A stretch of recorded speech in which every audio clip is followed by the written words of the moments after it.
a service of CNC Worldwide.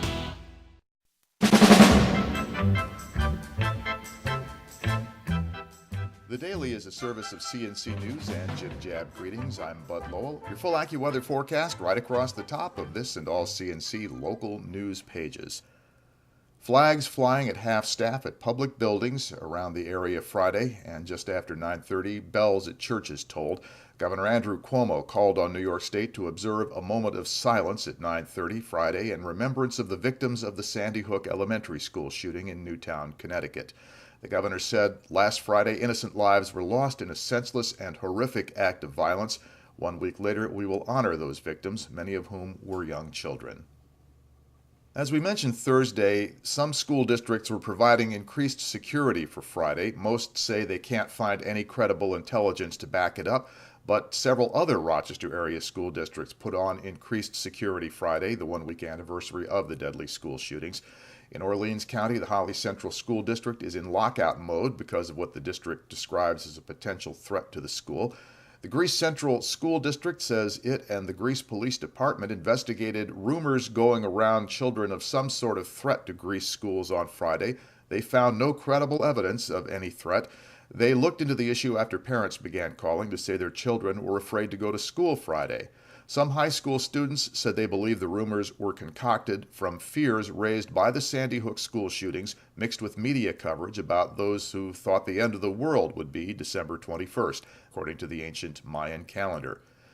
In the East Irondequoit district, the principal of East Ridge High School sent a memo to parents saying, "We believe these rumors are part of a hoax that is circulating around the county.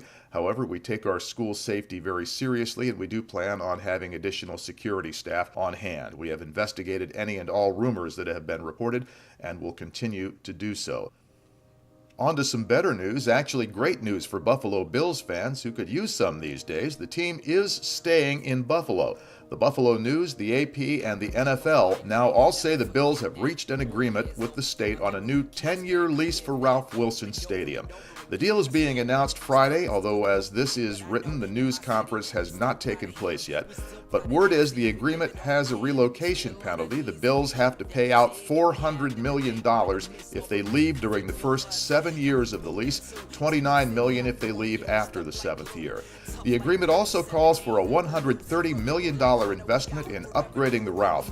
The Bills pay $35 million of that. Erie County has to come up with the rest.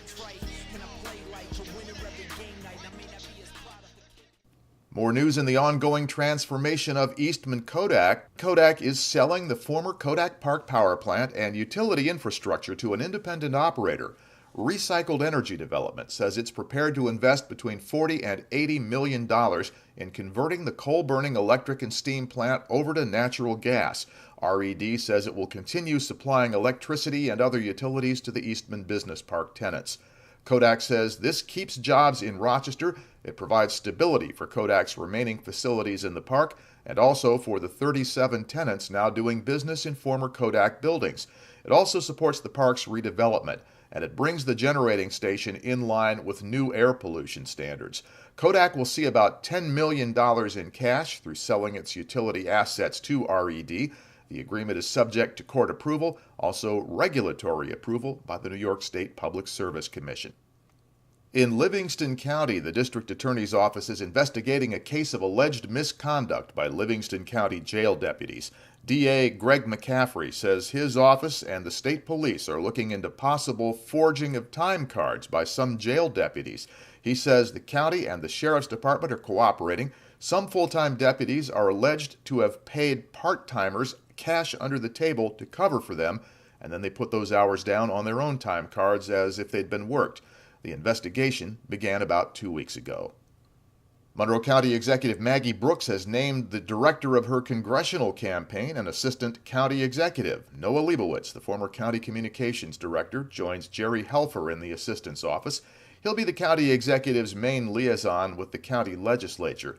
Kevin Finnerty held that job, but he has moved to a new position in the Monroe County Water Authority.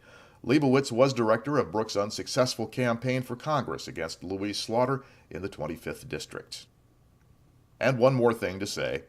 Where's the kaboom? There was supposed to be an earth-shattering kaboom. and we're all still here. Won't we feel silly if it really does end tomorrow? Assuming that that is not going to be the case, the next news will be as it happens. Updates will be when necessary. I'm Bud Lowell, CNC News.